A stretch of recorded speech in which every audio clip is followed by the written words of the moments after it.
नमस्कार। आज हम पढ़ेंगे क्लास 5th का लेसन 7 जिसका नाम है who will play with me, मेरे साथ कौन खेलेगा। इस लेसन में आपको बताते हैं कि रोहित नाम के लड़के की ये कहानी है जो कि पढ़ाई में अपना मन नहीं लगाता, स्कूल नहीं जाता और फुल टाइम खेलने के मूड में रहता है। तो अचानक से उसके जीवन में एक बदलाव आता है और वह बदल जाता है। तो देखते हैं और कहानी को पढ़ते हैं। What do you like more? आप अधिक क्या पसंद करते हैं? To study और to play? पढ़ना या खेलना? तो आपका जवाब होगा कि हम खेलना अधिक पसंद करते हैं, लेकिन बच्चों पढ़ाई करना भी बहुत आवश्यक है। What will happen if you spend all of your time on playing and don't study? क्या होगा यदि आप अपना सारा समय खेलने पर खर्च करोगे और पढ़ाई नहीं करोगे? तो क्या हो सकता है बच्चों, आपको परीक्षा में असफलता का सामना भी करना पड़ सकता है। तो पढ़ाई करना भी बहुत जरूरी है। तो आइए पाठ को शुरू करते हैं और कहानी पढ़ते हैं। This is our story. यह एक कहानी है अबाउट ए बॉय, एक लड़के के बारे में।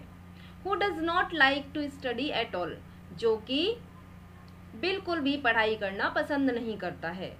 वन डे, एक दिन, ही मीट्स सम क्रीचर्स, वह कुछ प्राणियों से मिलता है, कुछ जीवों से मिलता है। एंड देन ही चेंजेस, और तब यानी उसके बाद वह बदल जाता है, यानी उसके जीवन में बदलाव आ जाता है। Why does he change himself, वह अपने आप को क्यों बदलता है? लेट्स फाइंड आउट, आइए पता लगाते हैं। दिस इज रोहित, पिक्चर में आप देखिए ये रोहित है। He does not like his studies, वह अपनी पढ़ाई करना पसंद नहीं करता है। All of his friends go to school daily but he doesn't go there, उसके सभी मित्र प्रतिदिन विद्यालय जाते हैं। स्कूल यानी विद्यालय, डेली यानी प्रतिदिन, but he doesn't go there, लेकिन वह वहां नहीं जाता, यानी स्कूल नहीं जाता। He wanders here and there, wanders यानी इधर उधर घूमना, बेवजह घूमना, वह इधर उधर घूमता है। One day he goes to the garden near his home, एक दिन वह अपने घर के पास बगीचे में जाता है। गार्डन यानी बगीचा। He finds no other children in the garden to play with, वह वहां पर यानी गार्डन में, बगीचे में अपने साथ खेलने के लिए किसी भी बच्चे को नहीं पाता है। He sits on a bench under the big banyan tree, banyan यानी बरगद, tree means पेड़, वह एक बड़े बरगद के पेड़ के नीचे बेंच पर बैठ जाता है। बिग मीन्स बड़ा, अंडर यानी नीचे। आफ्टर सम टाइम, कुछ समय बाद, he notices a peacock dancing near the flower beds, कुछ समय बाद वह ध्यान से देखता है कि एक मोर फूलों की क्यारियों के पास नाच रहा है। नोटिसेज यानी देखना, ध्यान पूर्वक देखना। Rohit walks to the peacock and says to him, Rohit मोर के पास जाता है एंड और कहता है, उससे कहता है, will you play with me, क्या आप मेरे साथ खेलोगे? द पिकॉक सेज, मोर कहता है, आई एम बिजी, मैं व्यस्त हूं। आई एम डांसिंग, मैं डांस कर रहा हूं, नाच रहा हूं। So I can not play with you, इसीलिए मैं आपके साथ नहीं खेल सकता। Then Rohit meets a dog, इसके बाद रोहित एक कुत्ते से मिलता है। ही आस्क्स हिम, वह उससे पूछता है, रोहित कुत्ते से पूछता है, will you play with me, क्या आप मेरे साथ खेलोगे? द डॉग सेज, कुत्ता कहता है, आई एम बिजी, मैं व्यस्त हूँ। I am looking after my masters house, मैं मेरे मालिक के घर की देखभाल कर रहा हूँ। मास्टर यानी स्वामी, मालिक, हाउस यानी घर, लुक आफ्टर यानी देखभाल करना। So I can not play with you,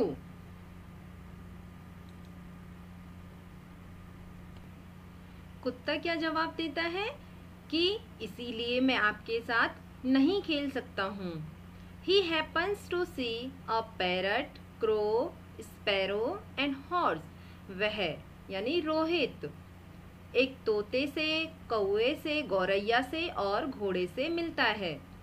He asks them the same question. वह उन सभी से यानी पैरट, क्रो, स्पैरो और हॉर्स से वही प्रश्न पूछता है जो कि उसने मोर और कुत्ते से पूछा। Will you play with me? क्या आप मेरे साथ खेलोगे? We are busy.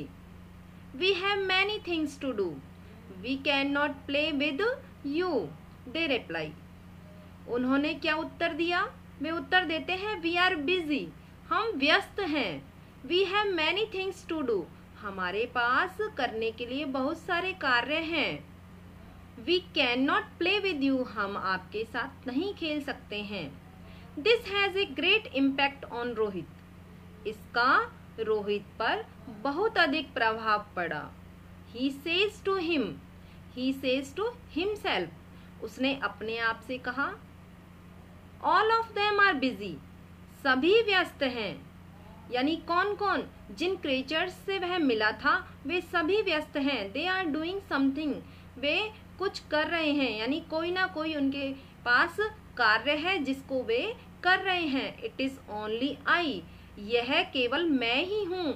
Who am not working. जो कि कार्य नहीं कर रहा हूँ। Now I will also do my work. अब मैं मेरे काम को भी करूँगा। And keep myself busy.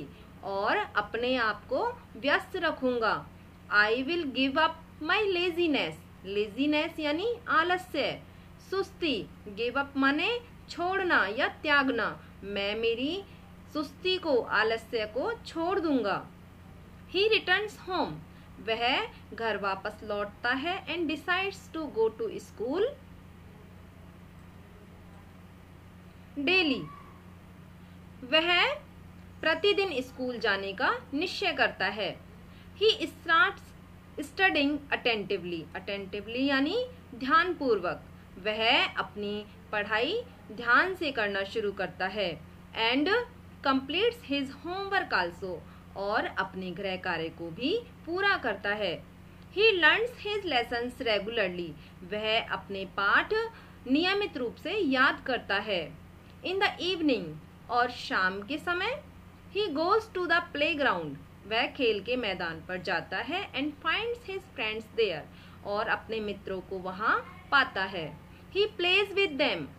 वह उनके साथ खेलता है। कब तक? For about an hour. 1 घंटे तक लगभग वह उनके साथ खेलता है। After returning home. घर लौटने के बाद He takes his dinner. वह अपना रात्रिकालीन भोजन करता है। And then revises what he studied at school.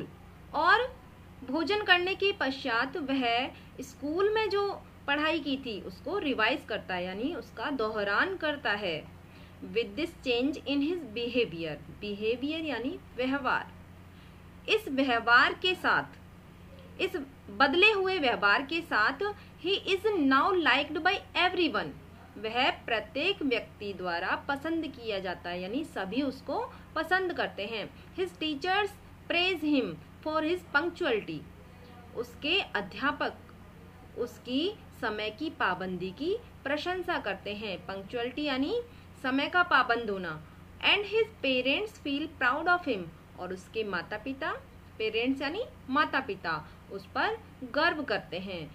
यानी रोहित के व्यवहार में जो बदलाव आया उससे उसके विद्यालय के टीचर्स और उसके माता पिता सभी खुश हैं। प्रत्येक व्यक्ति उसको पसंद करने लगा है क्योंकि उसने अपने डेली के रूटीन में पढ़ाई करने का निश्चय कर लिया है। पढ़ाई में मन लगाने का उसने निश्चय कर लिया है। तो बच्चों, इस कहानी को पढ़कर आप भी एक ऐसा दृढ़ निश्चय कर लीजिए कि आपको कुछ समय पढ़ाई पर भी देना है, कुछ खेलने पर भी देना है। इस तरह से आपको कभी असफलता का सामना नहीं करना पड़ेगा। धन्यवाद।